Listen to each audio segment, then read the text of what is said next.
बिस्मिल्लाहिर्रहमानिर्रहीम। अस्सलाम वालेकुम students, welcome back to my channel all about maths with Sahar. आज की वीडियो क्लास 7 के लिए है। चैप्टर 11 है simple equation and exercise 11b है। क्वेश्चन हम इसका 12 करते हैं और रीड करते हैं कि इसमें क्या चीज़ दी हुई है, क्या स्टेटमेंट गिवन है। तो अगर आपने इसके रिमेनिंग क्वेश्चन चाहिए ना आपको, तो मैंने एक प्लेलिस्ट भी बनाई हुई है और डिस्क्रिप्शन में मैं लिंक भी ऐड कर दूँगी प्लेलिस्ट का, तो आप जाके क्वेश्चन को देख लें। सारे क्वेश्चन मैंने करवाए हुए हैं 11A के भी और 11B के भी, ठीक है। तो क्वेश्चन 12 स्टार्ट करते हैं। What number when multiplied by 4 exceed itself by 42। जो स्टेटमेंट वाले क्वेश्चन होते हैं वो कम से कम आप जो है ना 2 और 3 टाइम पढ़ें, ठीक है। इससे ये होता है कि एक तो फर्स्ट टाइम पढ़ने से आपकी कुछ चीज़ें आपको समझ आ रही होती है कि क्या है, फिर दूसरी दफ़ा फिर तीसरी दफ़ा पढ़ने से एक तो ये होता है कि आपकी प्रैक्टिस हो जाती है, आपको समझ आ जाती है कि किस स्टेटमेंट को कैसे लेके चलना है। व्हाट नंबर, अब कोई नंबर है, हमें नहीं पता कि वो कौन सा है। What number when multiplied, multiplication को भी कभी हमें पता है कि ये क्या चीज़ है, मल्टीप्लाई हो रहा हो बाय 4, 4 के साथ एक्सीड्स, एक्सीड का मतलब है शॉर्ट फॉर्म जो होती है ना एक्सीड की, वो होती है प्लस। एक्सीड, ऐड, सम और इंक्रीज, ये सारे के सारे जो होते हैं ना वो एक्सीड की प्लस की फॉर्म में आते हैं। इट्स सेल्फ बाय 42, और फिर वो जो है वो खुद से ही इट्स सेल्फ कह रहे हैं, वो जो नंबर है ना अननोन नंबर, उस नंबर को जब हम ऐड कर देंगे 42 में तो वो हमारे पास इसके इक्वल हो जाएगा जब हम उस नंबर को मल्टीप्लाई कर देंगे 4 के साथ। तो सबसे पहले जो अननोन नंबर है उसको हम लेट कर लेते हैं। Let the number is equal x, ठीक है। अच्छा, नंबर हमने ले लिया।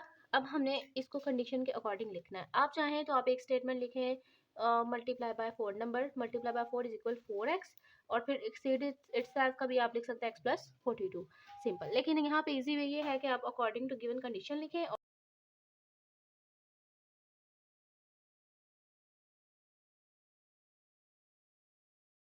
अब गिवन कंडीशन हमारे पास क्या थी, साथ साथ पढ़ लेते हैं, रीड कर लेते हैं और साथ साथ ना स्टेटमेंट बना लेते हैं। तो यहाँ से फिर से स्टार्ट करते हैं। व्हाट नंबर, अब कोई नंबर है जो हमने लेट कर लिया, वो लिख लिया।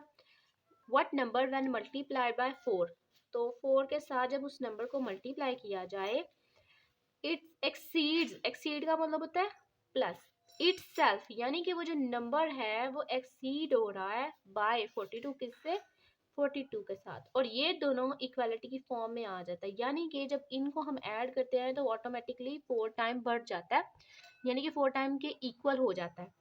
जब 4 टाइम हम उस नंबर को बढ़ाते हैं तो ऑटोमेटिकली वो किसके इक्वल हो जाता है, जब हम उस नंबर में 42 ऐड कर दें तो उसके इक्वल हो जाता है, ठीक है। हमने अब क्या करना है, एक्स की वैल्यू फाइंड करनी है। हम करेंगे एक्स की बात, एक्स को हमने लाना है ना, एक्स की वैल्यू फाइंड करनी है। तो पहले तो हम इसको इस साइड से मल्टीप्लाई करेंगे, तो ये दोनों मल्टीप्लाई नहीं होते, इसलिए हमने इनको एज इट इज रहने दिया, बाकी सारी value as it is.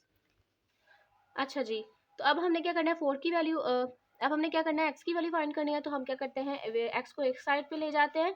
4x पहले से इस साइड पे था, इस एक्स की बात करें तो यहाँ पे प्लस हो रहा है, जब दूसरी साइड पे इसको लेके जाएंगे तो ये क्या हो जाएगा, माइनस, ठीक है।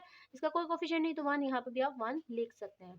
इक्वल का sign and 42 as it is, क्योंकि इसको ट्रांसफर करना था तो सिर्फ इसी का साइन चेंज किया, बाकी सारी वैल्यूज एज इट इज आ गई। अब यहाँ पे कोई साइन नहीं तो प्लस प्लस माइनस माइनस, 4 में से 1 निकाला तो 3 आ गया, and x as it is. अब यहाँ पे आपने इनकी पावर को ऐड नहीं करना, क्योंकि ये सारा काम जो है ना मल्टीप्लिकेशन में होता है।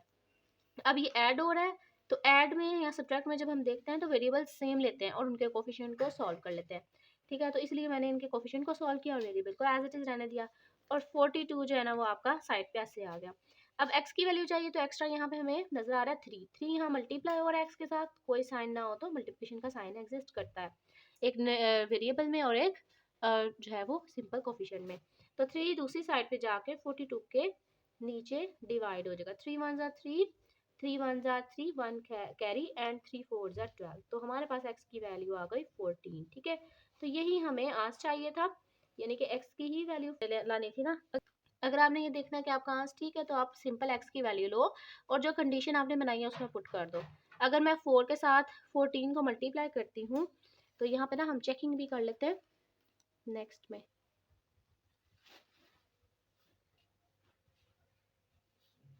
x की वैल्यू हमारे पास क्या थी 14, तो 14 मैंने क्या करना है, पुट करते जाना और देखना हमारे पास आंसर ठीक है नहीं। ये बस मैं आप लोगों के लिए कर रही हूँ, आपने इसको क्वेश्चन में बिल्कुल भी नहीं करना, अगर पेपर में या टेस्ट में आए आपने बिल्कुल भी नहीं करना। आप अगर करना चाहते हैं तो आप सिंपल इसको रफ में करें ताकि आपको क्लियरिटी हो जाए कि आपका क्वेश्चन आंसर ठीक है कि नहीं ठीक है। तो सिंपल मैंने क्या करना है, जहाँ जहाँ एक्स नजर आ रहा है वहाँ वहाँ मैंने 14 को पुट कर देना है। 14 को 4 से मल्टीप्लाई करेंगे, 4 4 ज़ा 16, 4 1 ज़ा 4 एंड 5 56। और जब मैंने 14 और 46 को ऐड करना है तो तभी हमारे पास क्या आ जाएगा 56। इसका मतलब हमारा आंसर बिल्कुल ठीक है क्योंकि ये दोनों इक्वल आ गए हैं।